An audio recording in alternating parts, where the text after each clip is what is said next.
Hello, everyone, and welcome to the Bookworm Society. This is Shruti Bhatt, and today we're going to read a very important story called Turtle Story.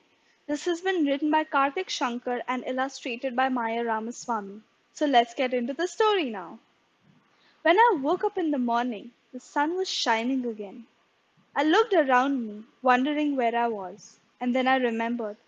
I was a baby sea turtle and Olive Ridley in the middle of a big blue world which I had heard someone call the ocean. There was blue and green water in every direction, and the sunlight was playing games with the clouds. I tucked my flippers beneath my body and floated for a while, letting the current carry me. I did not know where I was, but that does not matter when the sun is shining and your stomach is full. The sun warmed me and filled me with new energy. Just as I was beginning to think that I would love to spend the rest of my life here, a school of fish went by. Chasing them was a really big fish. I could tell he was a really hungry fish too. When he saw me, his eyes lit up. He seemed to be thinking, baby turtle soup. Moments later, I was swimming as fast as I could with those big teeth snapping at my little hind flippers. Just when I was beginning to tire, I saw a seaweed raft. A seaweed raft is just that, a floating mass of seaweed and driftwood that travels around the ocean, carried along by the current. On and in the raft are the drifters, all the sea's little and not so little creatures that float around the ocean waiting for something to happen. Gratefully, I slipped into the raft. I would not leave this safe haven for many, many years. Being on the raft was like going on a world cruise. I enjoyed it very much, but as I grew up, I decided it was time to explore the big wide world outside the raft. I had heard wonderful things about a place called the reef where a lot of other turtles lived. Everyone said the reef was the fairyland of the ocean. They said it was full of beautiful, brightly colored creatures, both harmless ones like the clownfish and poisonous ones like the scorpionfish. I wondered how I would find it. All of a sudden, it became very dark. A huge shadow covered me. Frightened, I looked up, only to see the biggest turtle I had ever seen. His back was soft and leathery. I stared. A turtle with a soft back? All the ones I know have very hard backs. The big turtle caught me staring. Surprised? He grunted pleasantly. You shouldn't be. I'm a leatherback turtle. Good name, sir, I mumbled. Where are you going, sir? I continued. To the reef to live with the other turtles? Ah, sighed the leatherback. I wish I had that luxury. But no, I'm too busy searching for jellyfish. They are all I eat. Where do you find them? I asked. Out in the deep, deep sea, said the leatherback. Sometimes I have to dive more than 1,000 feet to reach them, and sometimes I go all the way to Canada where the water gets very cold. No other reptile could survive in such cold waters. If it isn't too rude, sir, I said quietly, can I ask how much you weigh? Nearly 600 kilograms, little one, replied the leatherback, looking amused. And I'm proud of all of it, including the fat, for it's the fat that helps me get through the long migrations. Well, I have to be off now. Of course, sir, I said. But before you go, could you tell me where I might find the reef? That way, said the leatherback, pointing with a flipper as he swam off. Thank you, sir, and happy hunting, I called out as I swam towards the reef. It was on the reef that I met old Green Turtle. My friend Hawksbill, whose mouth is curved like a hawk's beak, told me old Green was nearly 50 years old. My, that's old, I said. How come she looks so young? Well, said Hawksbill, Green Turtle eats only seagrass and algae, so it took her nearly 30 years to become an adult. You and I will be adults by the time we are 10.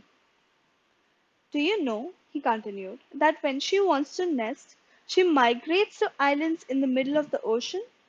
Clear blue lagoons, white sand, they're beautiful. Have you been there? I asked. Oh, yes. Sometimes you have to crawl over the coral to get to the beach, said Hawksbill. I shuddered. I would hate to crawl over sharp coral. Soft sand is what I like under my soft belly. You won't have to do it, don't worry, another Ridley told me. We only nest on soft beaches, like the ones on the coasts of Mexico, Costa Rica, and India. But you'll see for yourself when it's time. How will I know it's time? I asked eagerly as she swam away. You will, trust me, was all she would say. I spent some happy years on the reef, meeting many of my turtle cousins. Apart from green turtles and hawksbills, I met loggerhead turtles, the ones with the really big heads, and plenty of other Ridleys like me. And then one day, just like that, I was all grown up, and it was time to go. How did I know it was time? I don't know. Something deep inside me told me so. I knew I had to swim north with all the other Ridleys all along the eastern coast of India until we reached Orissa and lay my eggs on the soft beaches there. The little compass in my head would tell me how to get there. It's only about 2,000 kilometers, sniffed a loggerhead as he swam off in a different direction. Show off. Just because loggerheads like him sometimes swim almost 15,000 kilometers to lay their eggs from California all the way across the Pacific Ocean to Japan. I ignored him and continued gorging on flying fish, my favorite food. The big journey began. The water around me was full of other Ridleys like me, swimming powerfully. It wasn't an easy journey. Along the way, there were many dangers. Though I was now bigger than most fish, there were still sharks that could catch us. But the sharks were not as dangerous as the many fishing nets that we had to swim past. I swam as carefully as I could, avoiding all the nets, especially the terrible trawl nets. I managed to escape them all, but some of my friends weren't so lucky. Finally, I reached the beach of Gahirmat, the place where more Ridleys nested than anywhere else in the Indian Ocean. It was time to lay my first nest. We always nest at night. I waited until the tide was a little high so that I wouldn't have that far to crawl on the beach. I came in with the surf and felt land under me for the first time since my birth. It felt very strange at first. Slowly, I dragged myself up the beach to find a dry spot. Once I had moved past the high tide line, the sand became very dry and flew all around me as I dragged myself forward with my front flippers. It is very difficult to move on land. I paused to take a breath and looked up. The beach was long and dark. Behind the beach was a huge dune and some bushes. I had heard there was a large forest behind this beach called Bhitarkanika, which was full of saltwater crocodiles, king cobras, and all kinds of other animals. Then suddenly I saw another animal on the beach. It had four legs and it was digging up a turtle nest. I went back into the water as fast as I could. Later that night, I crawled up again and went up the beach into the Ipomea creepers. At my chosen spot on the beach, I cleared away the dry sand and made a big pit with my hind flippers. I'm very fussy about how exactly I do this. I always put one flipper in after the other, scoop up some sand, and throw it out. About 2 feet deep and shaped like a flask, with a narrow neck leading into a deep cavity, it was a beauty. I then began laying my eggs. One, two, three, 44, 45, 99, 100, and then I was done. I covered my precious eggs carefully with sand and thumped it down with my body. Finally, I threw some sand around to make sure that no one would find my nest. Quickly, quickly, I crawled back into the sea where I felt much safer. 2 weeks later, I was getting ready to nest again. We usually make enough eggs to lay 2 or 3 nests during a season. My common sense told me that it would be a good idea to nest again where I had the previous time. It seemed like a good, safe place. That night, as I was waiting in the shallow water for the tide to be right, I noticed a slight change in the wind. It was stronger and blowing from a different direction. Suddenly, I realized that there were hundreds, no thousands of other turtles all waiting to nest. I knew a lot of other ridleys were also swimming around in the Gahirmat waters, waiting to nest, but I had never seen so many together.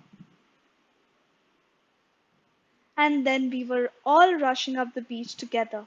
The beach was already full. There were thousands of other ridleys. Sand was flying in the air. We were all bumping into each other.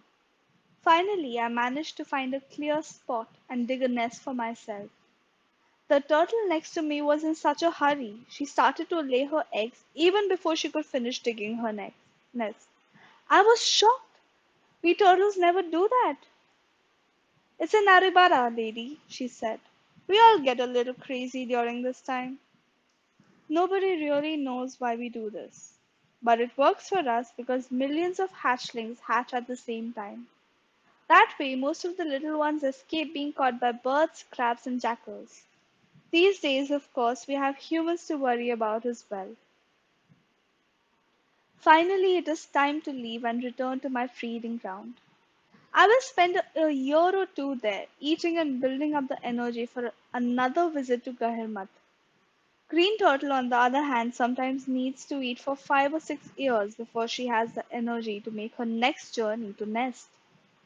As I leave, I think of the little ones I have left behind.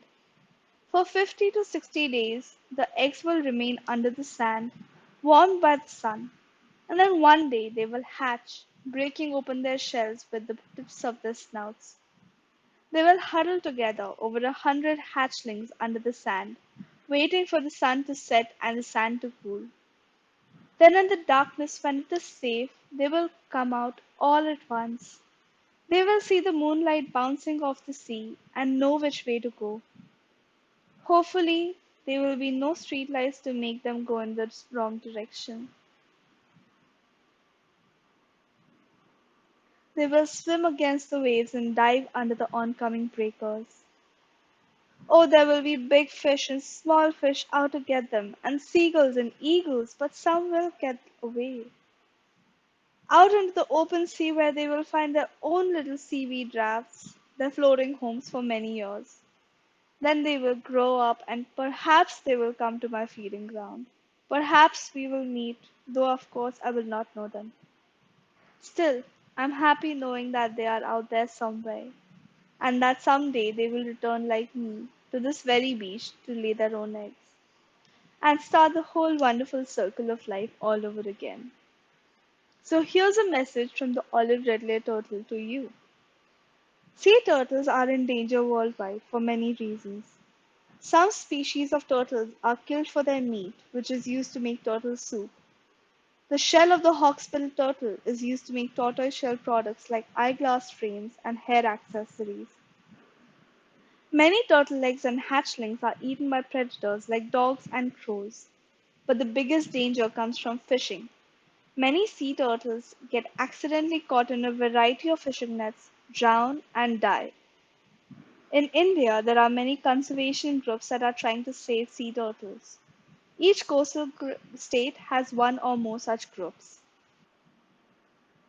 So, what can you do to protect sea turtles? So, if you live near a beach where turtles come to nest, help keep the beach clean so that baby and mother turtles do not get hurt by all the plastic, debris, and whatever rubbish we throw out. Educate the adults in your locality about how street lights and other lights near the beach can be harmful to turtle hatchlings. Once they hatch, hatchlings figure out where the sea is by looking for the reflection of moonlight on water. So if there are other bright lights in the area, they can get confused and wander off in the wrong direction and into danger. Find out if your state has a local sea turtle conservation group and see if you can join them.